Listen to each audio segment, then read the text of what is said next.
Cuando los chicos que están presentes dejen de charlar. Bueno, buenas tardes. Mi nombre es Carlos Lozano. Ella es la profe Andrea Baigorria. Vamos a estar dando el práctico número 10. Vamos a ver la primera mitad vamos a ver bienes personales, acciones y participaciones. Y en la segunda parte vamos a ver un poco de lo que es todo el régimen de percepción y retención del impuesto sobre ingresos brutos. ¿Bien? La idea es que con bienes personales vamos a ver una pequeña introducción teórica y luego vamos a ver dos casitos y luego vamos a hacer lo propio con ingresos brutos. ¿Ok? Todos los que chicos estén en el Meet, por favor, si necesitan o quieren hacer una pregunta, desmutean los micrófonos y la hacen, así la escuchamos todos y podemos responder bien. Bueno, nosotros en la última clase habíamos visto bienes personales para una persona humana o una asociación indivisa.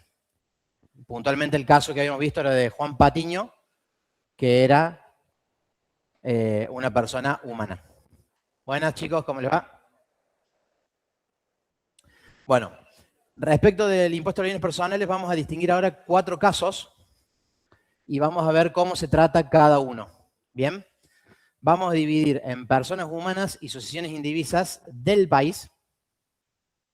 Ellos van a tributar por todos los bienes que haya en el país y en el exterior, exceptuando las participaciones societarias de sociedades que se hayan creado bajo la ley 19.550 y los fideicomisos no financieros. ¿Bien? En este caso, es el caso quizás más común que tenemos, es el que vimos en la clase pasada, Juan Patiño. Juan Patiño iba a liquidar el impuesto por todos los bienes del cual era propietario, iba a tener que determinar un impuesto, iba a tener que ingresar anticipos, iba a tener que pagar el saldo correspondiente, ¿bien? Ahí hablábamos de alícuotas de contribuyente cumplidor, contribuyente no cumplidor, eso estaba en el artículo 25 de la ley, ¿bien? ¿Qué pasa? En algunos parciales se ha preguntado, ¿qué pasa cuando yo tengo una hija o un hijo que es menor de edad, si liquida el menor, si liquida el padre? Es un caso especial en donde el padre liquida por los bienes que tienen los hijos, sea en carácter de representante legal, de curador, de tutor. ¿Bien? El segundo caso que tenemos son personas humanas o asociaciones indivisas del exterior. Es decir, Cavani, que juega en Boca, no es el ejemplo porque vive acá. Profe, ¿me escuchan? Una persona que está en el exterior, en Uruguay, y tiene un departamento en Puerto Madero, sería el caso. En ese caso, es la primera Profe, ¿me escucha? Opción que tenemos de responsable sustituto. El contribuyente, como es del exterior, no va a tener un cuida acá, no va a tener forma tributaria, por lo tanto, el impuesto lo va a determinar e ingresar un responsable sustituto, que es la persona que tenga la administración, el cuidado, el goce o el usufructo de dichos bienes. ¿Bien? En este caso, profe, ¿me escucha? El responsable sustituto va a ser un pago que se llama de carácter único y definitivo. No va a haber anticipos y no va a tener mínimo no imponible. ¿Se acuerdan que cuando vimos el caso de Patiño, sumábamos todos los bienes y de acuerdo a la ley de cada año hay una actualización del mínimo no imponible? Bueno, no hay que comparar con mínimo no imponible. Lo único que hay que comparar acá en este caso es que el impuesto mínimo tiene que ser mayor a 255 pesos con 75 centavos. 2 bubalú y un bazooka, más o menos el impuesto mínimo. Profe. El tercer caso que tenemos, que es donde nos vamos a focalizar nosotros hoy, son personas humanas y sociedades indivisas del exterior por las participaciones de las sociedades comprendidas en la ley 19.550. Si se acuerdan, Juan Patiño tenía participaciones societarias en 3 empresas. Ahora vamos a ver cómo se corresponde liquidar eso. Lo que en este caso vemos, o lo que en este caso corresponde, es que quien liquida el impuesto no es la persona física o la sociedad indivisa, sino que lo liquida la persona jurídica, la sociedad. ¿Ok? Profe. Este es el segundo caso de responsable sustituto. Porque si bien el impuesto recae sobre la persona, la obligación recae sobre la sociedad. Después, ¿qué hace esa sociedad con lo que pagaron por nosotros, pagó la sociedad por nosotros? Bueno, ahí después lo vamos a ver también. Este caso también es un pago único y definitivo, no hay anticipos y tiene unas alícuotas distintas. ¿Se acuerdan que en el caso de la persona humana que hacía su liquidación de bienes, teníamos una escala con tramos? Si era tanto a tanto, era tal alícuota, más un porcentaje de la diferencia del tramo inferior sobre la base imponible. Acá directamente es el 0,5%, y si fuera cumplidor, es el 0,375% para los periodos fiscales 23, 24 y 25. Y finalmente tenemos los fideicomisos no financieros. ¿Saben lo que son los fideicomisos no financieros? Por ejemplo, cuando una persona llamada fiduciante le otorga al fideicomiso una determinada cantidad de bienes para que ese fideicomiso lo administre a través de un fiduciario. ¿Bien? Profe, ¿nos escucha? En este caso, si bien el fiduciante, digamos, le cede al fideicomiso esos bienes para ese objetivo público, el responsable de hacer la liquidación e ingresarlo va a ser el fiduciario, es quien lo administra. ¿Bien? Después, en este caso, el fiduciante tiene la obligación, si el fiduciario no lo hace, a hacer la declaración jurada. Es responsable en segunda instancia, ¿bien? Y en este caso la alícuota va a ser del 0,5% de los bienes fideicomitidos. Bien. Dicho esto, pasamos a ver el esquema. Sí.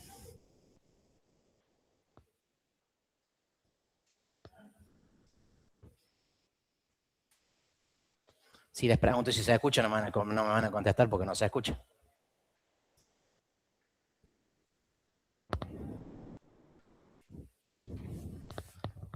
Acá el micrófono lo tengo prendido por lo menos. Debe tener el volumen bajo. Profe, no se están pasando las filminas. ¿Pero estás presentando? Estoy presentando. Profe, ¿nos escucha? ¿Pero sí se me escucha? ¿O solo no se me escucha y no se pasan? Profe, ¿nos escucha ahí? Toda la pantalla, ponele. ¿Alguien está? ¿Profe, nos escucha? Un compañero, a ver si nos contesta, porque si nosotros bajamos, no vamos a ver el chat. ¿Alguien nos dice que está en el grupo?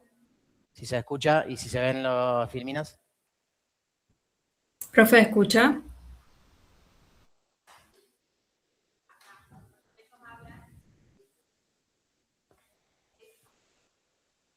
No sé. Hasta ahora me dieron título de contador, no de ingeniero en sistema, así que...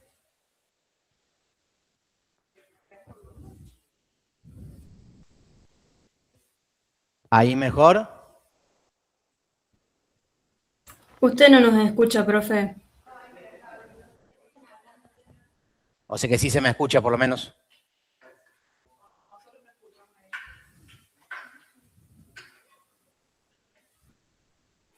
¿Y qué ven los chicos que están en el Meet?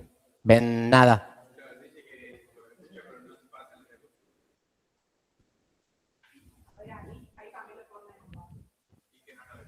Profe, ¿nos escucha ahí?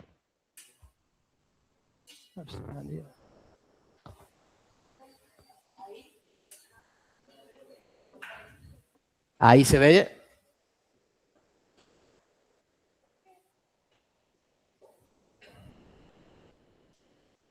Ahí pusieron una manito. Listo. Entonces sí se ve y sí se me escucha. Bueno, después si tenemos tiempo, y hay dudas, podemos ver el chat ahí a ver si podemos ayudarlos, si no nos escuchan ustedes a nosotros. Bueno, estábamos hablando recién de todas de las configuraciones donde podía ser un caso de responsable sustituto, y en esta filmina lo que estamos viendo es cómo se calcula la valuación de las participaciones. Recién hemos dicho que en el caso 3, las sociedades iban a hacer la liquidación por las personas. Para eso vamos a separar las sociedades o los casos en dos grandes rubros. Las empresas o explotaciones unipersonales y las sociedades de la ley 19.550, que esas son las que comúnmente conocemos como sociedades colectivas, sociedades anónimas unipersonales, SRL y demás opciones. Bueno, dentro de cada grupo vamos a dividir si confecciona o no confecciona balance. Y vamos a llegar a explicar hasta el renglón que dice BPP, valor patrimonial proporcional. En el caso de que una empresa unipersonal confeccione balance, el valor va a ser, el BPP va a ser el patrimonio neto al cierre, excluido, ¿qué pasó? Excluido las participaciones de la ley 19.550. ¿Por qué? ¿A alguien se le ocurre?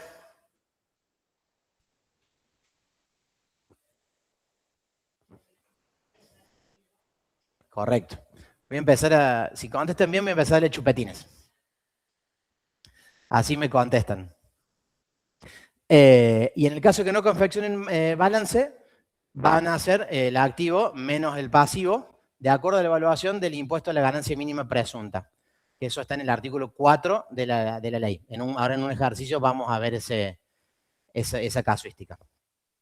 Y en el caso de las sociedades, lo que vamos a tener en cuenta es si confeccionan balance o no confeccionan, porque puede ser que una sociedad colectiva no confeccione balance. En general, las sociedades anónimas, las sociedades responsables limitadas, todas confeccionan balance. Es obligatorio, digamos.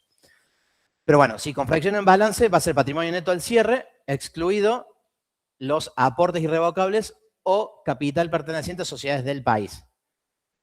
Y en el caso de que no confeccionen balance, van a ser excluidos van a ser el activo menos el pasivo, pero en el pasivo no voy a tener que tener en cuenta los aportes irrevocables de capital pertenecientes a sociedades del país. Pero de una u otra forma, vamos a llegar al patrimonio neto. Si confecciona balance, lo vamos a tener en el balance, y si no, lo vamos a tener que calcular nosotros, haciendo activo menos pasivo. ¿Ok? Para llegar al valor proporcional patrimonial, en el caso de las sociedades de la ley 19.550, vamos a tener que tener en cuenta la participación de cada persona física del país o del exterior y sociedad del exterior. ¿Por qué no lo vamos a hacer en la empresa unipersonal? Porque hay un solo socio. El BPP sería el 100% de ese valor, digamos. Una vez que tenemos el valor proporcional patrimonial, vamos a tener que hacer ciertos ajustes para llegar a la base imponible para liquidar el impuesto. En el caso de empresas unipersonales, vamos a tener que restar o sumar el saldo acreedor o deudor de la cuenta patrimonial del socio. ¿Qué significa esto? A veces, como la persona y la sociedad son la misma persona, yo tengo una despensa, voy al mayorista y compro con mi plata. Entonces después la sociedad me la tiene que devolver. O voy a cargar nafta y en vez de sacar la tarjeta de la mía, saqué la tarjeta de la sociedad. Hacemos a la inversa, tenemos que devolver esa cuenta. Y después, lo otro que es muy importante es si el cierre no coincide al 31 del 12. Si el cierre no coincide al 31 del 12, tenemos que ajustar ese patrimonio neto y sumarle aportes de capital, en el caso que lo hubiera, o disminuciones de capital, en ese caso, entre la fecha de cierre y la fecha del 31 del 12 de cada año.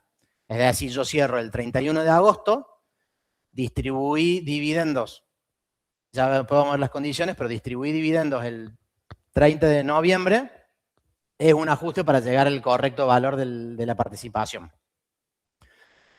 Una vez que tenemos la base imponible, vamos a aplicar, como habíamos dicho, la alícuota del 0,5 y no, sin tener en cuenta que no, teniendo en cuenta que no hay anticipos ni hay mínimos exentos. Cuando, por ejemplo, yo sea socio de Arcor, ojalá, y Arcor hace la declaración jurada y dice, yo pago por Carlos 100.000 pesos. Arcor me va a cobrar a mí esos 100.000 pesos. Me los ajustará de un dividendo, me los cobrará de algún sueldo como socio o lo que fuera, pero los va a recuperar. ¿Ok? No me va a regalar nada, Arcor. Bueno, vamos a ver un caso.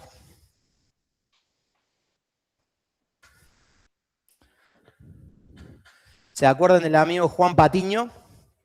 Que estaba en la página 133 del libro. Ah, bueno, ahí está el enunciado. Ahí teníamos que él tenía tres sociedades. Una era Yuma, una era del exterior y la otra no me acuerdo el nombre, ya lo vamos a ver. Entonces vamos a ver qué tiene que suceder, digamos, qué pasó en la declaración jurada de él y qué va a suceder en la de la empresa. Nosotros habíamos dicho en el capítulo 9 que cuando el contribuyente tenía participación en la sociedad radicada en el país, no teníamos en cuenta en nuestra declaración jurada determinativa de impuesto el valor de esa participación. ¿A alguien se le ocurre por qué?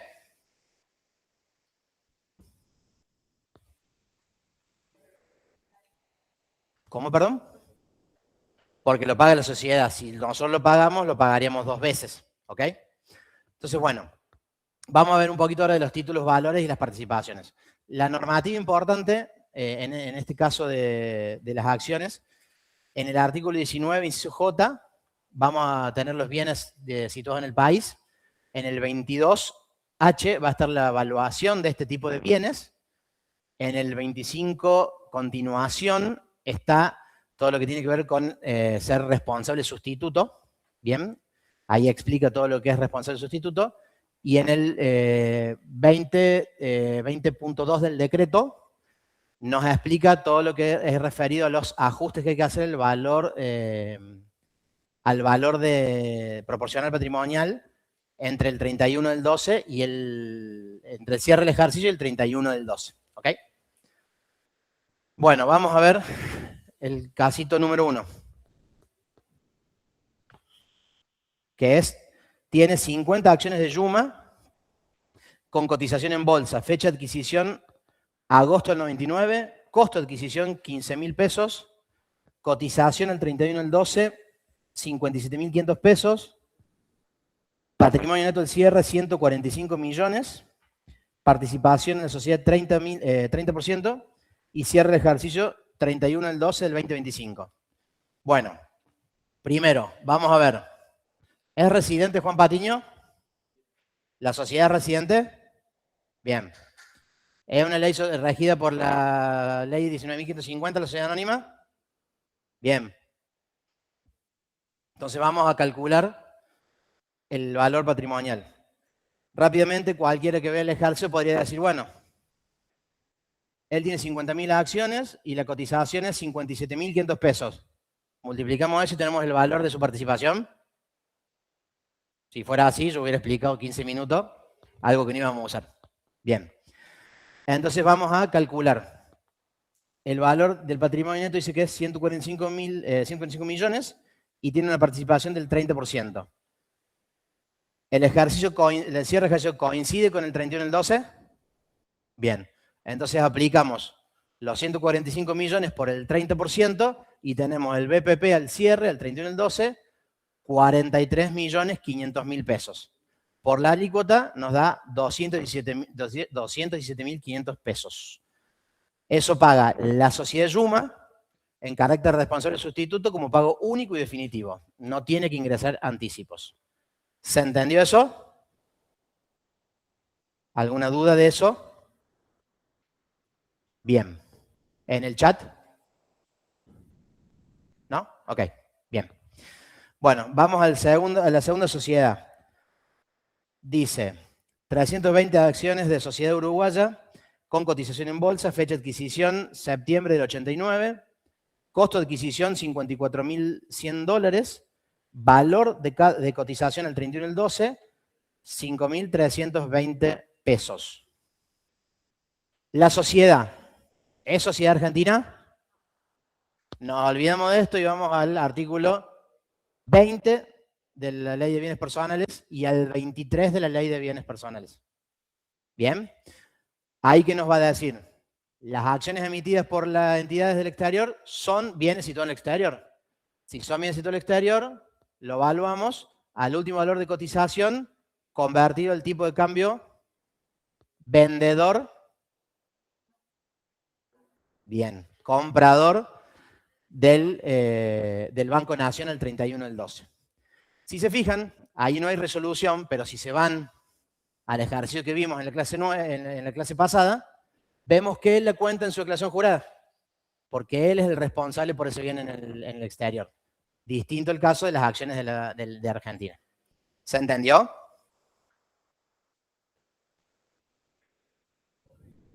¿Cómo?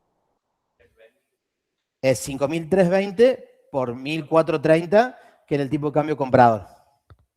Bien. Bueno, tenemos la sociedad Golden, sociedad anónima. Sociedad anónima, Argentina.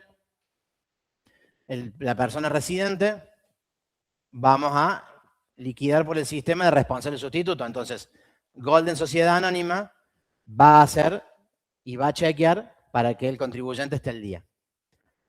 Coincide el cierre del ejercicio. ¿Qué dice? 31 del 7 es el balance.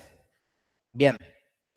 Entonces dice, 30.000 acciones, cierre de balance 31 del 7, fecha de adquisición 9 de septiembre de 1990, costo de adquisición 56.000 pesos, patrimonio neto al 31 del 7 del 2025,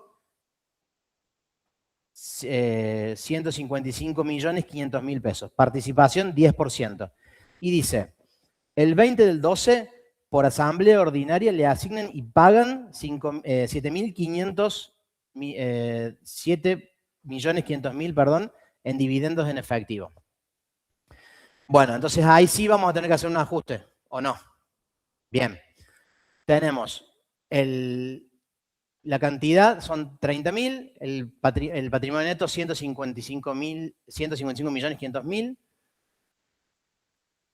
El BPP es el 10% de eso. ¿Se acuerdan que primero calculamos el BPP y después le restamos lo que le pagan al socio, lo que le asignan al socio? Bien, cada socio va a restar de ese BPP su participación, ¿ok? Si yo lo resto antes, yo voy a estar restándole al total del patrimonio neto solo los dividendos del contribuyente este. ¿Se entiende? ¿Se entiende? Bien. Entonces tenemos que el 10% de 155.500.000 es 15.550.000, menos los 7.500.000 de dividendos, nos da 8.050.000 pesos. Por la alícuota del 0,5% nos da un impuesto de 40.250. ¿Qué es lo que tienen que tener en cuenta acá? Para hacer el ajuste en los dividendos, tenemos que ver dos cosas. Que la asamblea lo apruebe y lo asigne y que estén puestos a disposición. ¿Bien? Si no los cobro pero están puestos a disposición, también hacen el ajuste. ¿Ok? Bien. ¿Alguna pregunta de esto? ¿Qué, perdón? ¿Qué fecha? La del 20 del 12 al 25, sí. En la asamblea, en esa asamblea lo asigna y lo paga. Si no estuviera la asamblea el 20 del 12, no está asignado. No es un ajuste a restar el 31 del 12 del 25. Seguirían los 15.550.000.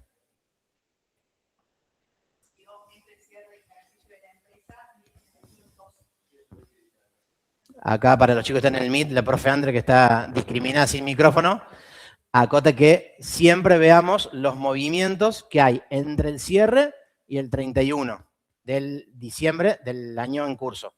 ¿Bien? Si no, perdón, del año en curso no, del año fiscal que estamos liquidando. Si no hay movimientos en ese periodo, no hay ajustes que hacer.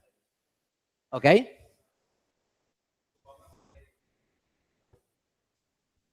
Si esa asamblea fuera el 5 de enero, no lo tenemos en cuenta.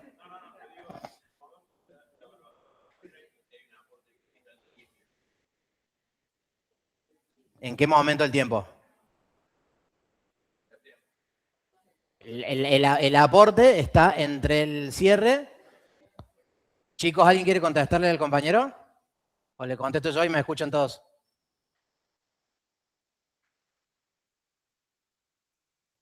¿Quieren contestarle al compañero o le contesto yo y me escuchan a mí?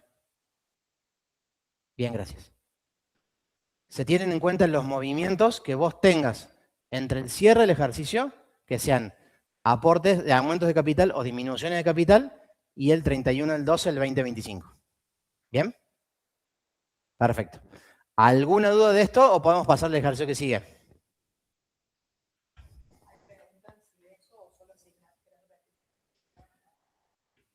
En el caso de los dividendos se toman en cuenta, digamos, se tiene que estar, la asamblea lo tiene que aprobar y asignar y tiene que estar puesto a disposición. Bien, por ejemplo, que la asamblea diga que el 20 de noviembre pasen a cobrarlos, pasen a buscar un cheque, por ejemplo. El 20 de noviembre va a estar puesto a disposición. Si esa persona no busca y lo busca después, no importa, está puesto a disposición antes del cierre.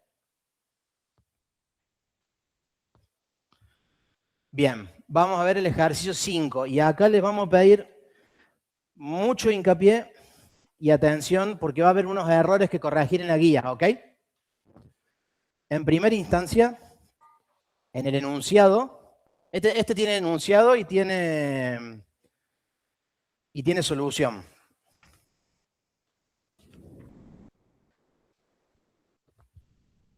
Dice, evaluación de participación en sociedades. Evaluar la participación del señor Félix López en el capital de una sociedad colectiva que no confecciona estados contables al 31 del 12 del 2025. Dicha participación representa el 90% del patrimonio neto de la empresa. Dice, 1. Dinero en efectivo en caja, 2 millones de pesos y 10.000 dólares. Créditos a favor de la empresa por 5 millones de pesos que se componen de un pagaré firmado a favor de la sociedad por 1 millón de pesos que contiene 300.000 pesos de interés correspondiente a los meses de noviembre, diciembre del 25 y enero del 26, en partes iguales y con fecha de emisión el 1 de noviembre del 2025. Y por otro lado hay un crédito en cuenta corriente por ventas a la Municipalidad de Córdoba, por el cual el asesor letrado inició acciones judiciales de cobro el 1 del 12 del 2025 por la suma de 4 millones de pesos. Punto 3. Existencia final de mercaderías por 8 millones de pesos originadas en compras del mes de agosto del 25, 5 millones 1.000 unidades por 5.000 pesos cada una. Y 10, perdón, mes octubre del 2025, 3 millones 500 unidades por 6.000 pesos cada una. En el punto 4 dice, inmueble efectuado de la actividad de la empresa adquirido en julio del 2015 en 360.000 pesos. Y dice que los valores fiscales de la propiedad que coinciden con las bases imponibles fueron los siguientes. Al 31 del 12 del 2014, ahí debe decir 31 del 12 del 2015. Terreno 100.000 pesos, construcción 200.000 pesos, total 300.000 pesos. Al 31 del 12 del 2025, 1.200.000. Terreno, construcción 2.200.000 y total 3.400.000. Base imponible de la Dirección General de Rentas de Córdoba del 2017, 2.710.000, 2,71 pesos. Coeficiente considerado del IPC del diciembre del 2017 a diciembre del 2025, 80,1036. Instalaciones adquiridas el 7 de 2020 por 1 millón de pesos. Proveedores del exterior por 500 dólares. Ahí debe decir 5.000 dólares. En la solución está bien, no se preocupen, pero en el enunciado está mal.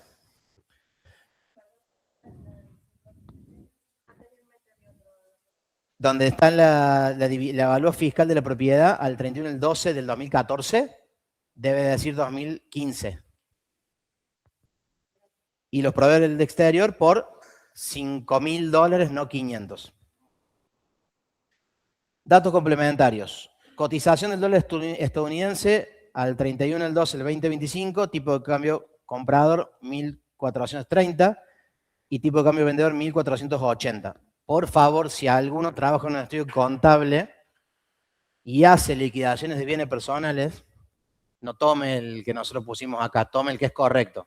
Lo que pasa es que cuando nosotros hacemos la... No me acuerdo el valor, ¿vos te acuerdas? De ahora. 1446. Cuando nosotros hacemos la guía y actualizamos los datos, no está todavía ese valor. Entonces, por eso nosotros le aclaramos que es tentativo. Lo mismo puede pasar con el índice del IPC para calcular los inmuebles para bienes personales. Finalmente dice, al cierre no existen saldos en cuentas particulares de los o las socias y la sociedad no es contribuyente cumplidor en términos de la ley 27743. Bueno, vamos entonces a ver la resolución del práctico. Recién cuando dijimos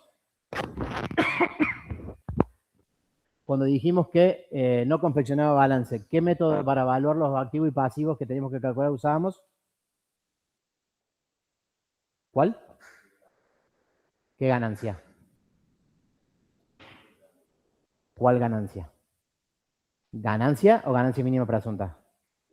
Bien. Es un impuesto que hoy está derogado, pero se sigue usando el artículo 4 para evaluar los activos y los pasivos. Bueno, dice entonces.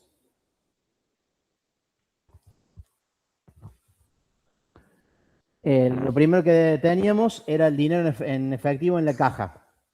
Si vamos al artículo 4 del impuesto a las ganancias mínima presunta, dice que los depósitos, el dinero y los créditos se tienen que evaluar al valor que tengan al 31 del 12 del año que se está liquidando, en este caso 25.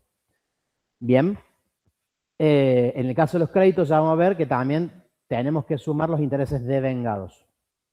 Entonces, bueno, 2 millones, el valor del dinero, digamos, es 2 millones.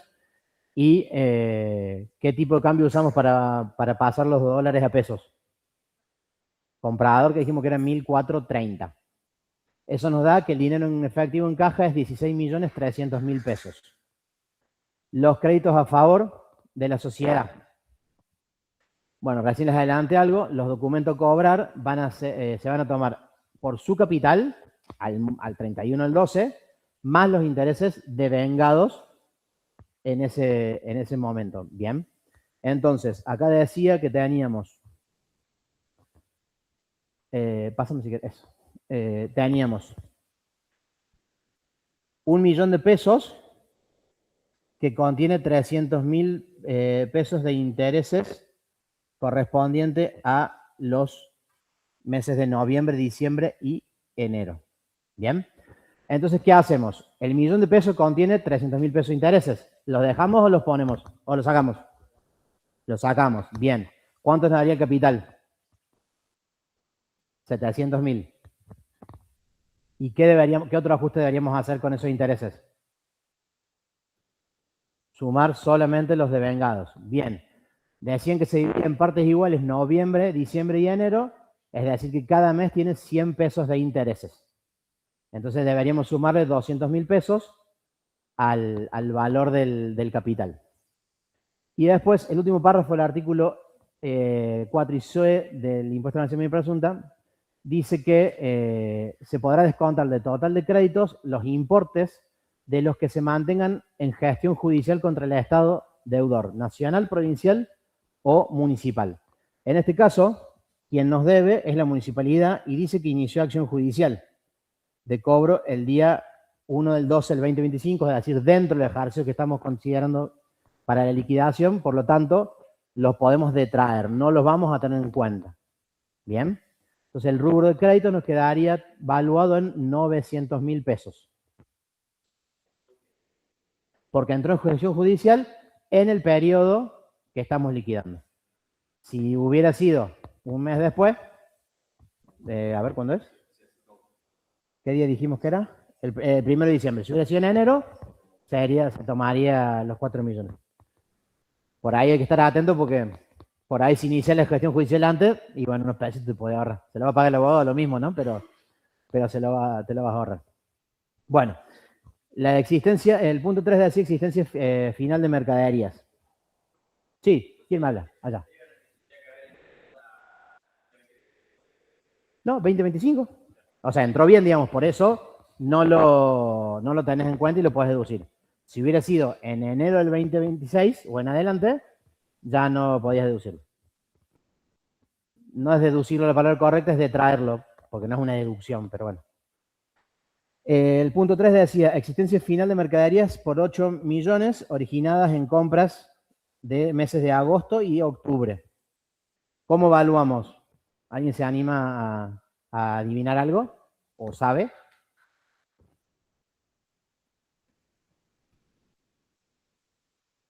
¿1.500 unidades? ¿A qué precio? 6.000. ¿Por qué? Es la última compra, está bien, pero hay que ver el artículo. ¿Qué nos dice? El artículo 6, el artículo 4 de inciso C del impuesto a las ganancias mínima presunta nos remite a la evaluación de ganancias. Tenemos que evaluar un año atrás y pensar cómo habíamos hecho en ganancias. La ley del impuesto a ganancias en el artículo 56 dice que tenemos que tomar el valor de la última compra dentro de los 2 meses anteriores al cierre. ¿Bien? Si no tenemos el valor anterior de los 2 meses, vamos a la última compra que tengamos. ¿Bien? Y si no tuviéramos última compra en todo el periodo, deberíamos tomar el valor impositivo que dimos al inicio del ejercicio de la mercadería. Pero la verdad que sería bastante raro que una empresa no compre mercadería en todo el ejercicio, salvo que tenga productos muy caros y muy estoqueables, digamos. Entonces, en este caso, ¿cuándo fue la última compra? Octubre. No está dentro de los últimos 2 meses, pero es la última compra del ejercicio. Vamos a hacer 1.500 unidades por 6.000 pesos, eso nos va a dar 9 millones de pesos. Después tenemos un inmueble. El inmueble lo compró en julio del 2015 a 360.000 pesos. Y tenemos el avalúo a fecha de compra, la base imponible a final del ejercicio, la base imponible al 2017 y el coeficiente para actualizar la base imponible del 2017. ¿Alguien se imagina cómo lo evaluaríamos?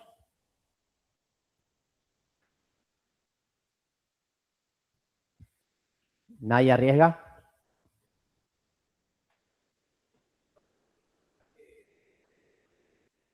El valor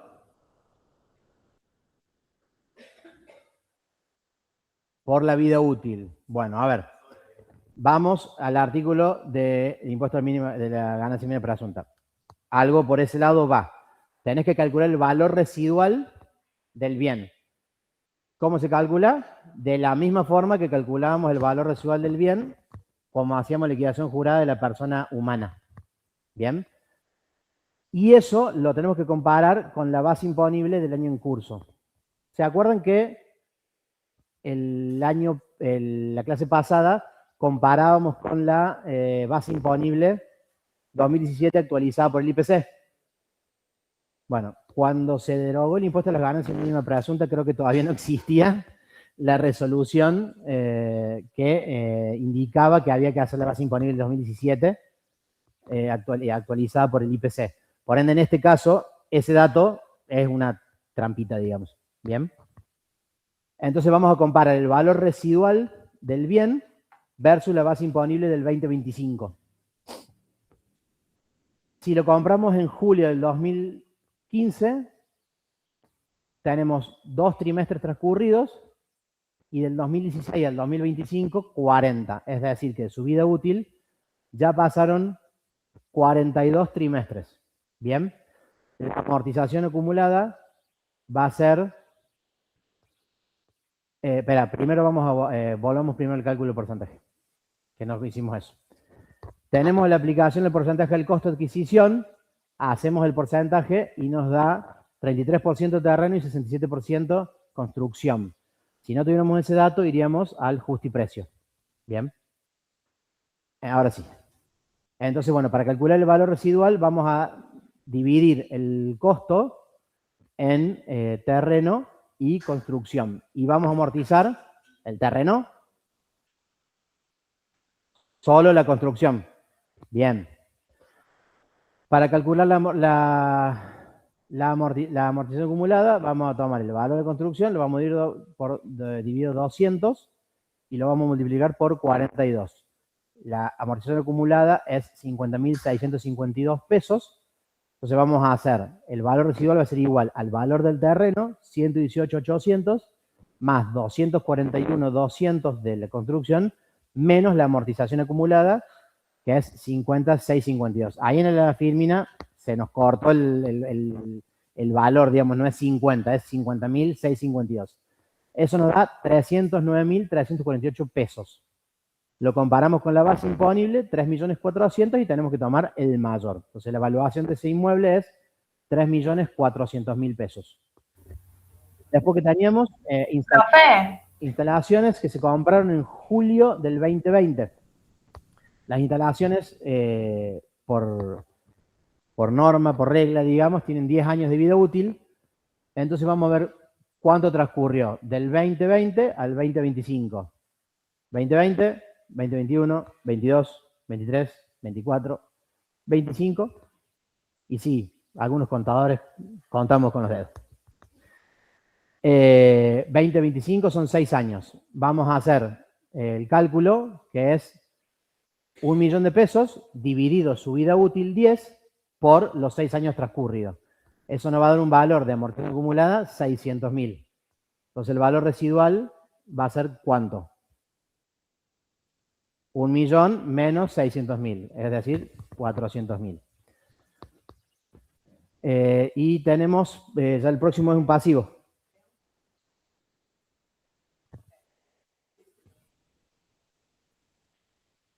¿Desde dónde? ¿Por qué multiplica por 0,5? Si me escribís...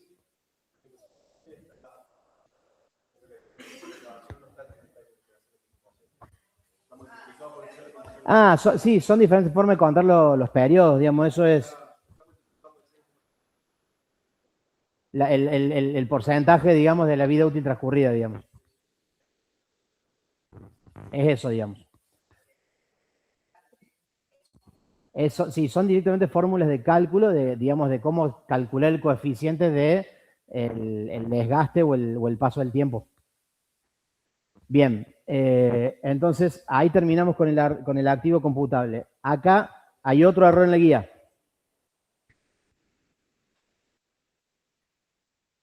En la resolución de la guía, chicos, no se sumó, un error de arrastre, no se sumó los créditos a favor de la sociedad. Nosotros hemos dicho que el dinero en efectivo era 16.300.000, los créditos a favor eran 900, la existencia final era 9 millones, inmuebles 3.400.000 y el activo, y las instalaciones 400.000 pesos. El activo computable total suma 30 millones. Fíjense, en la guía creo que dice 29.100.000, está mal. Faltan los créditos a favor de la sociedad de 900.000. Bueno, y los proveedores es una deuda, por ende, de las deudas del impuesto, el artículo 22 del decreto reglamentario nos menciona que se tienen que evaluar en pesos al cierre del ejercicio, por lo tanto, tendríamos que usar el tipo de cambio vendedor, que si no me equivoco era 1.480. 1.480 nos da un pasivo de 7.400.000. Entonces tenemos pasivo computable, 7.400.000. Y ahora, ¿qué tendríamos que hacer para calcular el impuesto que hay que pagar? Activo menos pasivo. Bien, alguien más por acá lo dijo. Calculamos el patrimonio neto, que nos da 22.600.000. Dijimos que la participación del señor Félix López era el 90%. El valor patrimonial proporcional es de 20.340.000 pesos. A una alícuota del 0,50% nos da un impuesto de 101.700 pesos. Y hay la aclaración que decimos siempre, quien debe liquidar e ingresar el impuesto es la sociedad del país que emite esas acciones o participaciones o cuotas sociales y lo hace en carácter de responsable sustituto. La empresa se da vuelta y le dice, ¿era José o Félix? Félix, dame los 101.000 pesos, 700.000. 100.000, 700 pesos. Bueno, ¿alguna duda de esto? Si era cumplidor, sí había, pero aclaraba que no era cumplidor. Chicos, quien tiene que ser cumplidor es la sociedad, no Félix, ¿no? Bien, podría ser que una sociedad fuera cumplidora, pero 10 socios sí y 10 socios no. Pero el que tiene que liquidar como cumplidora o no es la sociedad. Bien, ¿alguna duda? Bueno, ahora vamos a pasar entonces a ver ingresos brutos con la profe Andrea.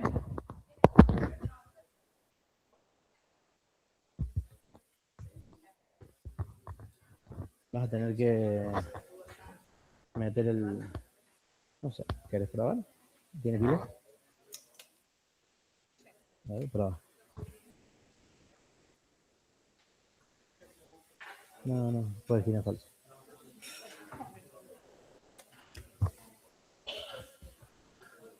Con un clip.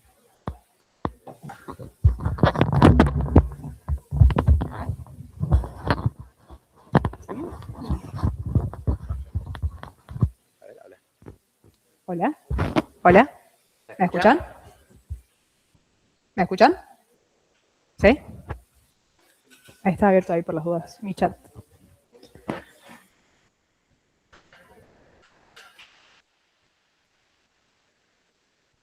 Hola. Bueno, el último tema de la materia es el tema del régimen de retención y régimen de percepción del impuesto sobre los ingresos brutos acá en Córdoba, ¿sí? Como para más o menos dar un contexto teórico antes de arrancar con el práctico, ¿para qué sirven los regímenes de retención y de percepción? Bueno, la función que tienen es justamente recaudar el impuesto, así la provincia se asegura de que la gente, que los contribuyentes ingresen el impuesto, ¿sí? Lo hacen a través de las retenciones y de las percepciones. ¿Conocen la diferencia entre una retención y percepción?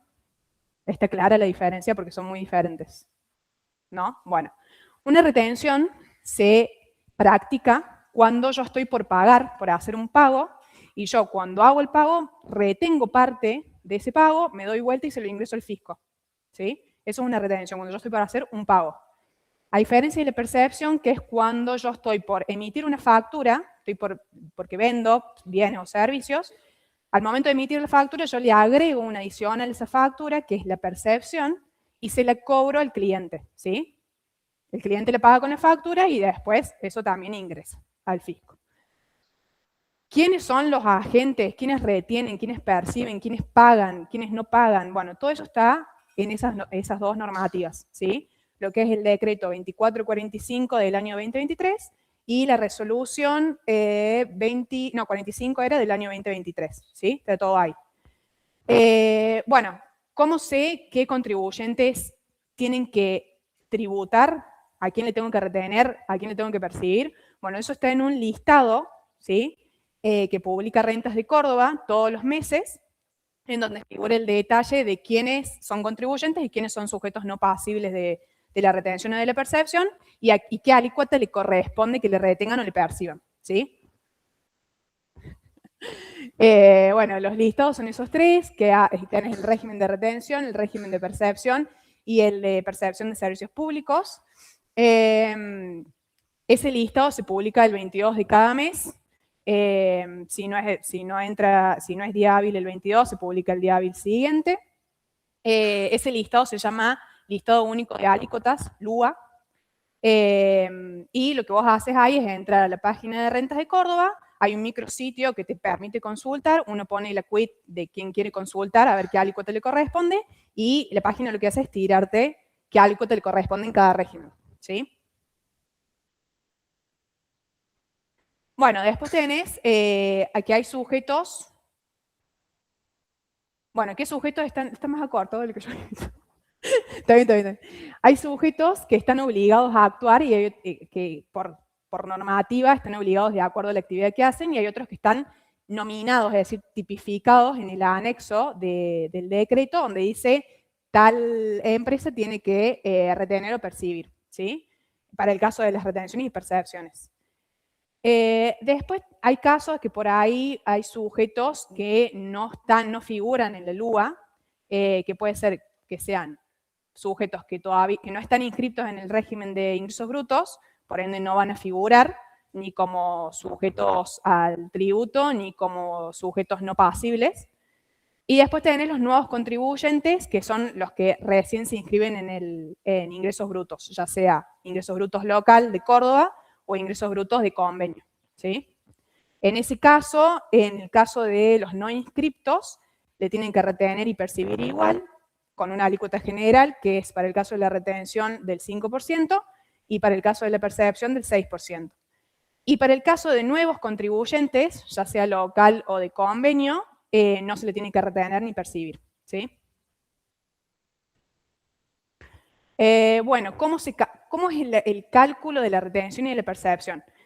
La retención se va a aplicar, vamos de vuelta, la retención, la base de la retención constituye el 80% del pago total que se hace de la operación, incluido el IVA, ¿sí?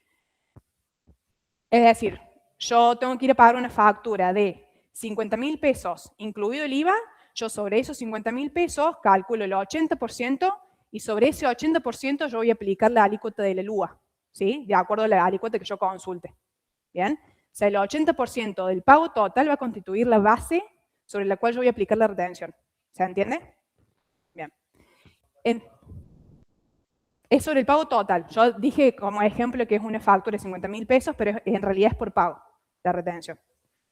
En el caso de la percepción, sí, yo ahí tengo en cuenta lo que voy a facturar, porque en realidad en la percepción yo voy a aplicar la base de la percepción va a ser el total de la operación que yo facturo, ¿sí? Ahora sí, excluido el IVA. ¿Bien? Vamos de vuelta con un ejemplo. Si la factura es de 50.000 pesos, el neto de esa factura, o sea, sin el IVA, pero el resto incluye todo el resto de los otros conceptos, sobre esa base voy a aplicar la alícuota que a mí me dice la LUA que corresponde aplicar, ¿sí? Esa va a ser la base de la percepción. ¿Bien? ¿Se entiende? Muy bien. ¿Se entiende? ¿Tienen dudas? O sea, para constituir la base de la retención, calculo el 80% del pago total. Y para constituir la base de la percepción, me fijo en la factura, el importe total de la operación, excluido el IVA, siempre y cuando esté discriminado, me olvidé de aclarar eso, sobre esa base se aplica la alícuota de la percepción. Si vos tenés una factura que le tenés que retener, para no retenerle le haces 100 pagos de $1, lo mismo que tenés que retener. Por el monto de la factura, no por el pago. No es por el monto de la factura, no por el pago. ¿Estamos bien? O sea, la retención se va a hacer al momento del pago. Por ejemplo, si vos tenés que pagar 100 pesos, la retención es 20. Si le querés pagar 10 pesos, no le va a pagar, le va a retener 10. Porque sigas pagando, le va a tener que retener también.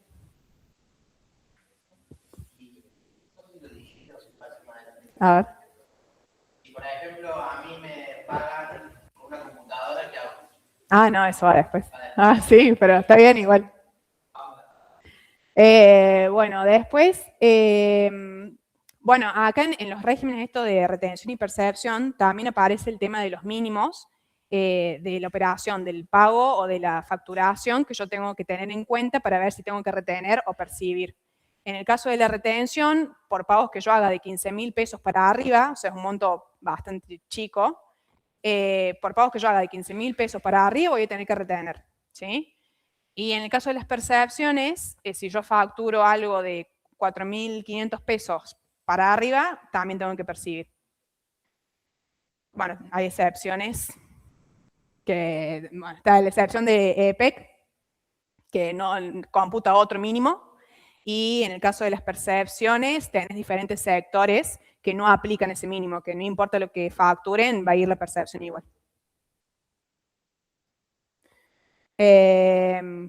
Lo saqué, lo que decíamos. Bueno, sí. Hay casos especiales también en donde por ahí no, que están tipificados también por ley, que no corresponde ni retener ni percibir.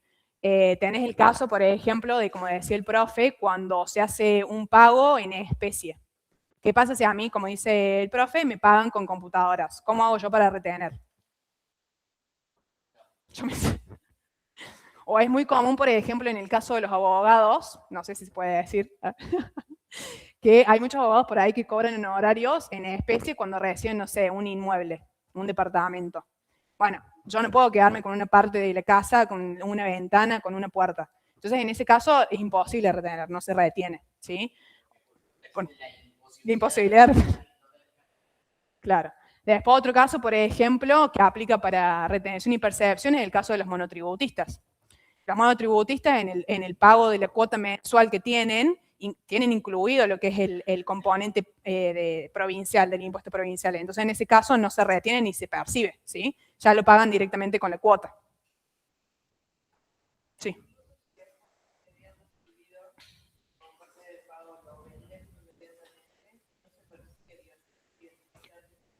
No, porque el pago es el bien. No importa si después vos ese bien lo vendés. Es otra cosa, claro. Tributar a otros impuestos. ¿Sí? No. O sea, la operación del pago, que es que te pago con una casa o te pago con una computadora, no se retiene porque es imposible retener, ¿sí? Justamente por la figura esta de imposibilidad de retención.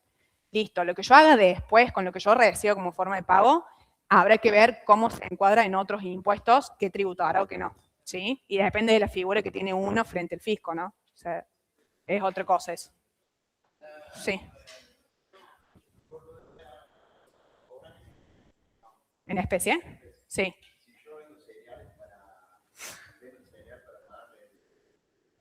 Sí.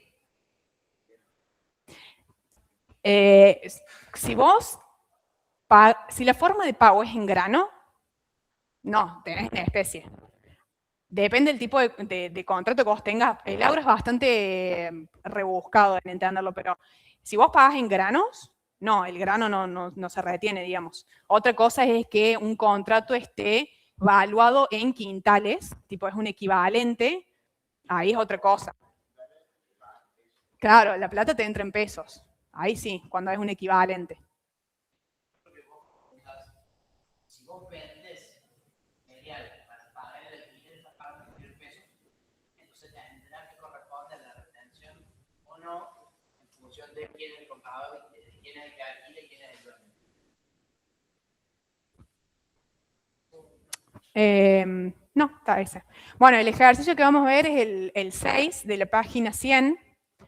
Tiene diferentes puntos. Hay que ver si en cada punto corresponde o no corresponde retener. El primero habla de una sociedad anónima que le tiene que pagar a un fabricante de muebles y útiles. Si estamos parados como sociedad anónima y estoy por hacer un pago, ¿qué es lo que tengo que evaluar? ¿Cómo? Claro, si retengo o no, ¿sí? Porque estoy por hacer un pago. El pago lo voy a hacer en marzo y le voy a pagar a un proveedor que está inscripto en convenio multilateral, que está encuadrado en el artículo 2 y que tiene un coeficiente unificado del 5% en Córdoba, ¿sí? Si ustedes después van y revisan el decreto que nombré al principio y la resolución, van a ver que hay diferentes casos en donde también, como nombré recién del pago en especie o del monotributista, que hay otros casos también donde no corresponde retener o percibir, que es en el caso, por ejemplo, de los que están en convenio multilateral, inscriptos en el artículo, bajo el artículo 2, y que tienen un coeficiente unificado más chico que el 5% en Córdoba. En ese caso no corresponde retenerle, ¿sí? Tengan en cuenta ese dato, que ese dato es importante. Bueno, en este caso, el pago es de 40.000 y pico, más 8.000 pesos de IVA, creo que era, no me acuerdo. No, ¿dónde está? Acá. 40.000 pesos de neto más 8.400 de IVA por un total de 48.400. Habíamos dicho que la retención, bueno, y no importa. El mínimo para practicar la retención, habíamos dicho que era 15.000 pesos. Este pago es de 48.400, o sea que es más alto que los 15.000. Entonces, correspondería retener, ¿sí?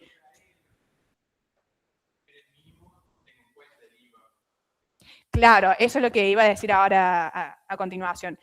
Acuérdense que entonces la retención, ¿cómo se calculaba la base para aplicar la retención? Bien, me encanta. Es el 80% sobre los 48.400, no sobre los 40.000, ¿sí?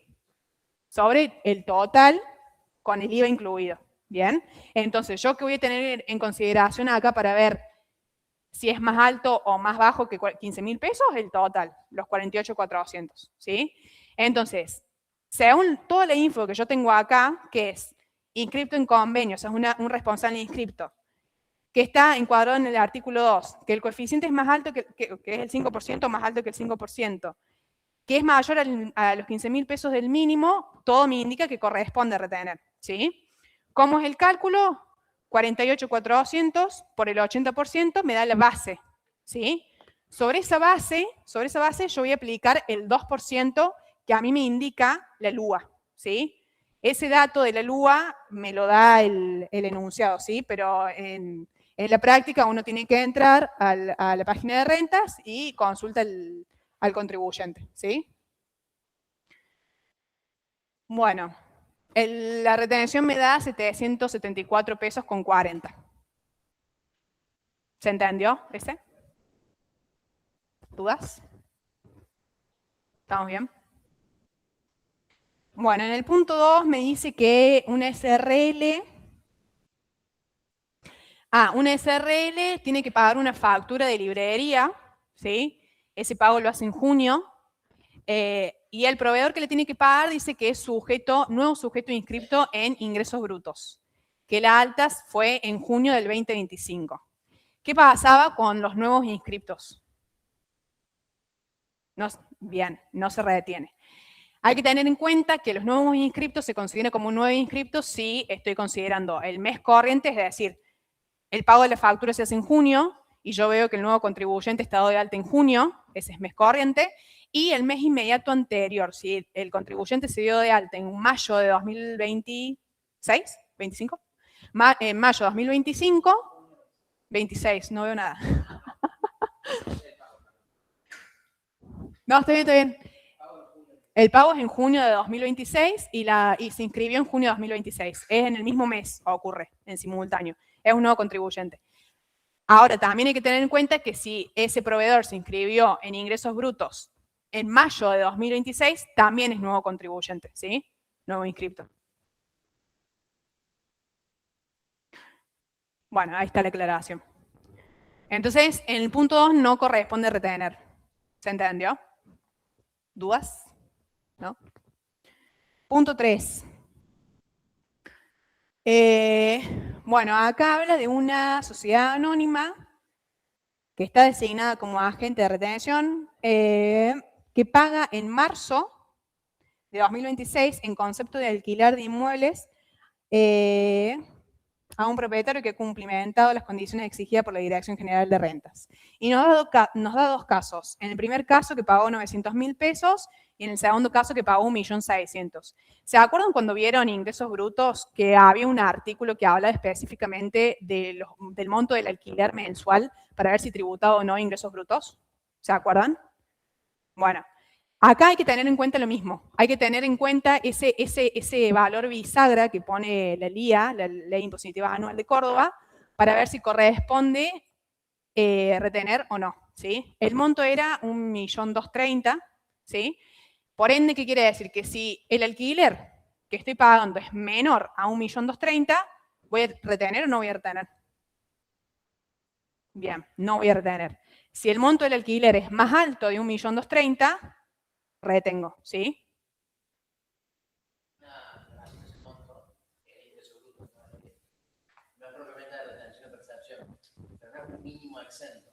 Y los supero, pago por todo. Claro. No pago por la diferencia. No, es un monto bisagra. O sea, es así. Si pasa ese monto, se tributa el impuesto. Si no pasa ese monto, no se tributa el impuesto. Pero no es un cálculo para ver más o menos. ¿Se entendió ese de locación? ¿No? Bueno, es así. La Ley Impositiva Anual de Córdoba establece un monto por año, o sea, todos los años va cambiando, a partir del cual vos vas a tributar ingresos brutos, ¿sí? Entonces, ¿qué te dice a vos el régimen de retención? Que te fijes en ese monto bisagra que pone la Ley Impositiva Anual y digas, che, estás por pagar un monto que pasa ese valor mínimo por el cual se tributa ingresos brutos o no. Si vos el monto que vas a pagar de alquiler, que es en el caso 1, que paga 900.000 pesos, el monto que estás pagando por la locación de inmueble es menor al valor que pone la ley, ¿sí? La ley dice, a partir de 1.230.000, con respecto a locación de inmuebles, vos vas a pagar el impuesto a los ingresos brutos, sobre los ingresos brutos.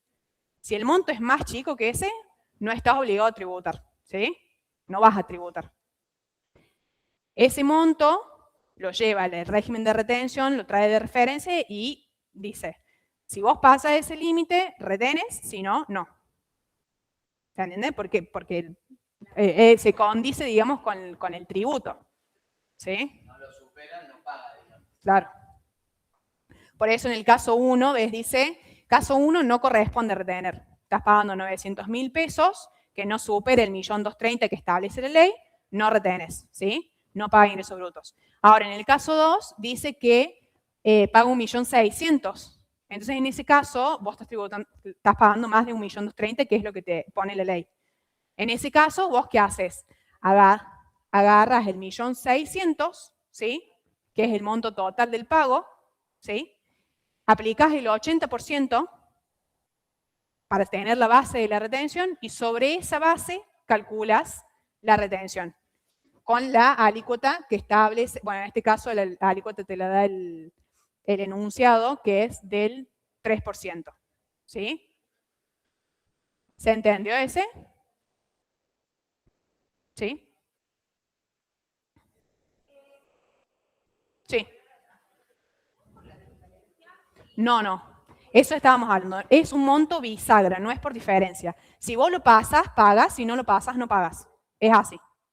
No es por la diferencia. Ese monto es mensual. Y es, claro, es mensual.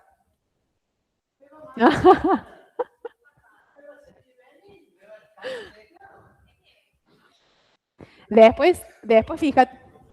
¿Cómo? Claro, va con IVA. La retención tiene incluido el IVA, ¿sí? En donde tenés que tener en cuenta o cuidado con la base es en la percepción, porque si el IVA está discriminado, lo tenés que sacar. En la percepción, ¿sí?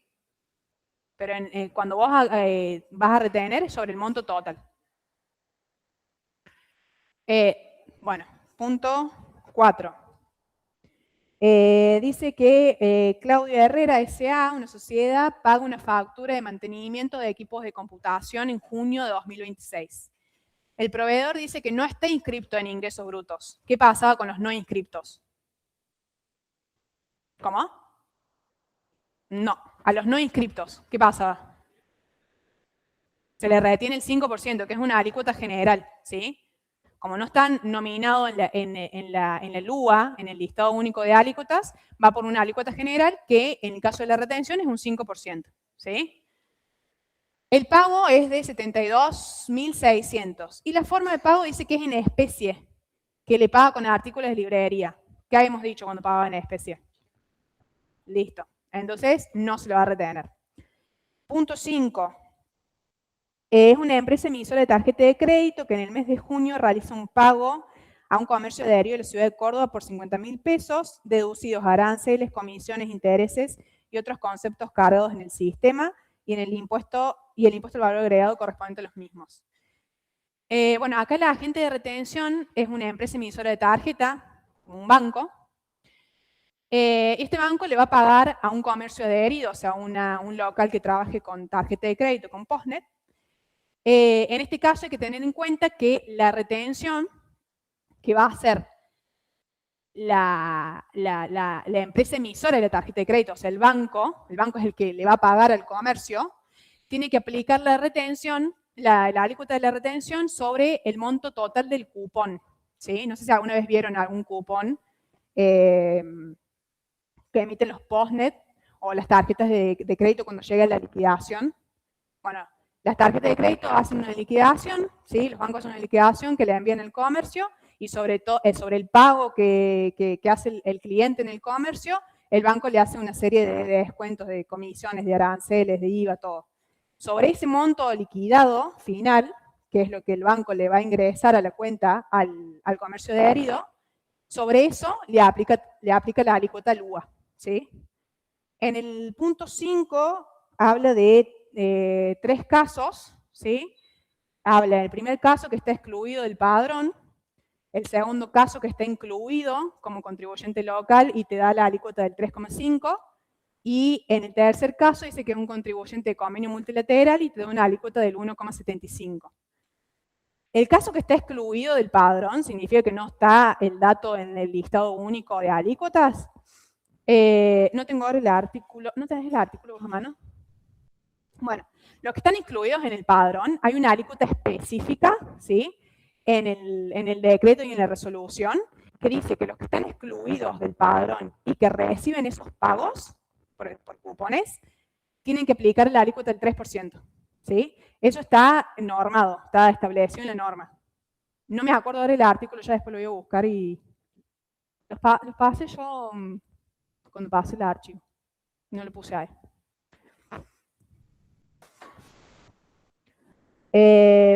Bueno. Ese es el punto 5. Y bueno, ahí está el cálculo. Como dijimos, la alícuota, la LUA, se aplica sobre el monto pagado, el cupón pagado liquidado. Y en este caso el punto dice que es 50.000 pesos. Entonces, sobre esos 50.000 pesos, directamente aplico la alícuota de la LUA, ¿sí?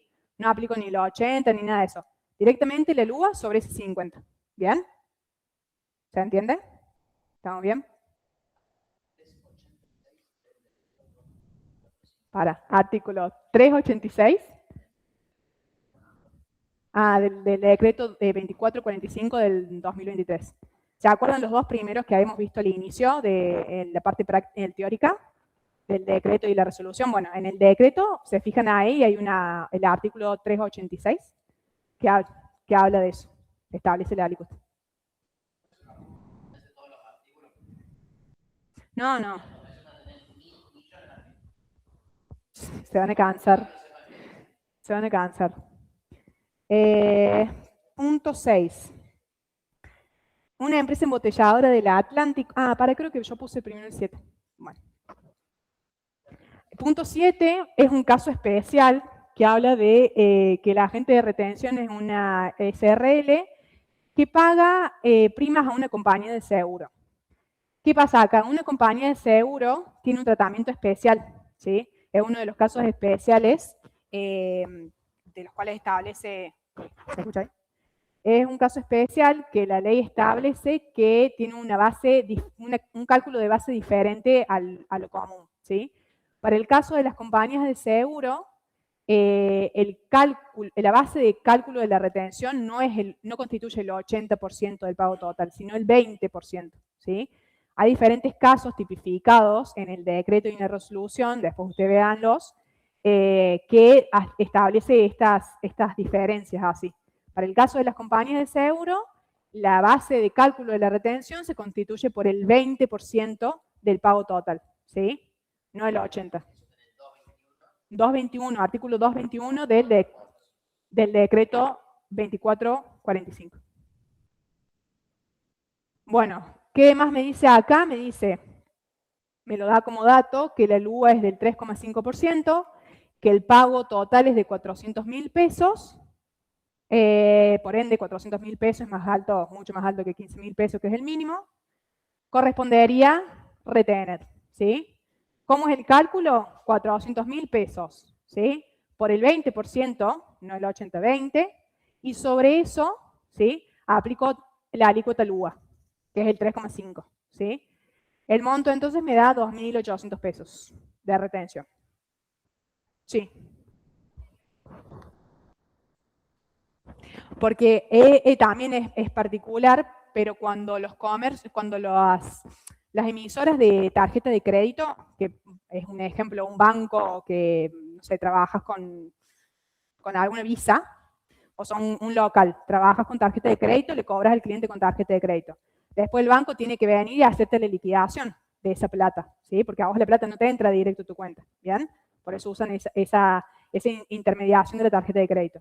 Cuando el banco agarra la plata del cliente, dice, le tengo que pagar al comercio adherido, o sea, a tu local, agarra y dice, bueno, el cliente paga esto, ¿sí?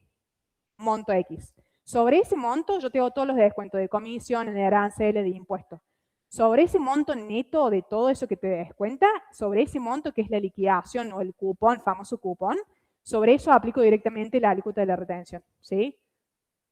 Eso constituye mi base. Eso también está en el 221.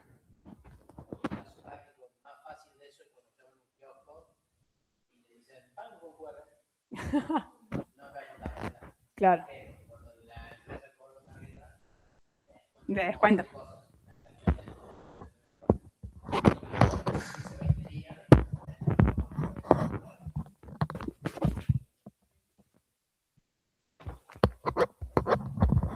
Claro, lo que acá, ¿se escucha ahí?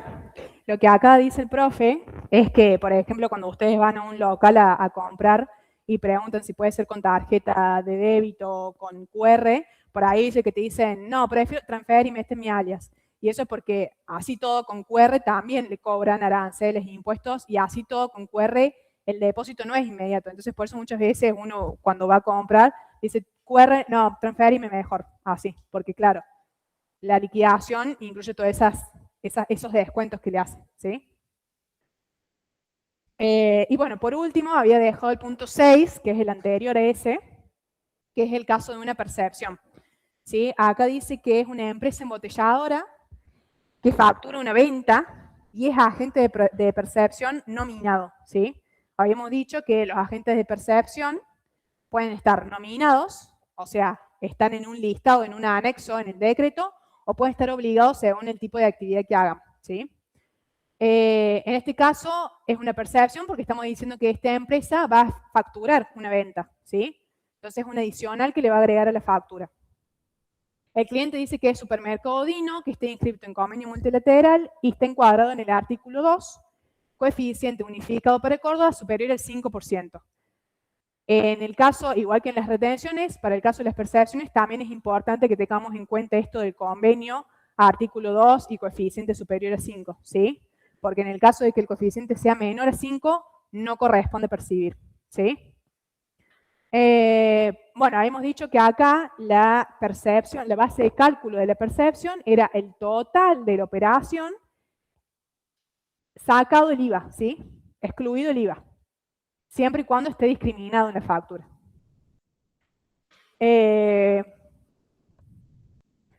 Bueno, acá dice que la LUA, te lo da como dato, es del 1%, la alícuota es del 1%, el cobro, o sea, la factura va a ser de 200.000 pesos más IVA, por ende la base de cálculo, ¿cuánto va a ser? 200, muy bien. Acá en este caso, ¿se acuerdan que yo les había dicho que había unos casos especiales para los cuales no se aplicaba esto de fijarse si tiene mínimo o no mínimo para percibir o retener? Bueno, en este caso, en la percepción, estamos hablando de una embotelladora. Y todo lo que es sector de embotelladora no tiene en cuenta el mínimo para percibir. Así sea 4.000 pesos o 4.800 pesos, que era el mínimo, menos o más, lo mismo tiene que percibir, ¿sí?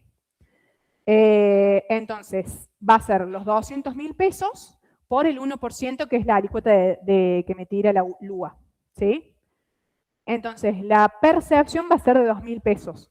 Esa percepción va a estar incluida en la factura que yo emita, ¿sí? Y eso nada más, ¿no tiene alguna otra aclaración? No. Bueno, ¿alguna duda de ese último ejercicio? ¿Alguna duda en sí conceptual de los regímenes? ¿Ninguna? ¿Estamos bien? Sí. Bueno. Es así, la percepción va dentro de la factura que yo emito, ¿sí? Yo se la emito a un cliente. Ese cliente paga el total de la factura. Paga el neto, paga la percepción, otros impuestos incluidos y el IVA. ¿Qué pasa? Claro, después ese contribuyente, si es inscripto en ingresos brutos o local o convenio, se da vuelta y al momento de presentar su declaración... Chicos, esto está buena la pregunta. Está buena la pregunta. ¿Qué pasa con las percepciones, ¿sí? Que yo le pago a alguien, a mí me facturan y tiene una percepción de ingresos brutos. ¿Qué pasa con esa percepción? ¿Yo le pierdo o la puedo usar después? Bueno, depende. Si yo estoy inscripto en ingresos brutos, local o convenio, al momento de hacer mi declaración jurada de ingresos brutos, yo puedo computarme esa percepción como pago cuenta, ¿sí? Lo que yo estaría haciendo con la percepción sería adelantar algo de ese impuesto, ¿bien? Yo puedo computarme algo como pago cuenta, ¿bien? ¿Se entiende? ¿Está bien? En el caso de que no sea inscripto, que pasaba con los no inscriptos, que tenían una alícuota del 5%, que era general, o 6%, en ese caso me pierdo la percepción, digamos, porque no le puedo yo tomar en cuenta contra ningún impuesto después. ¿Sí? Bueno.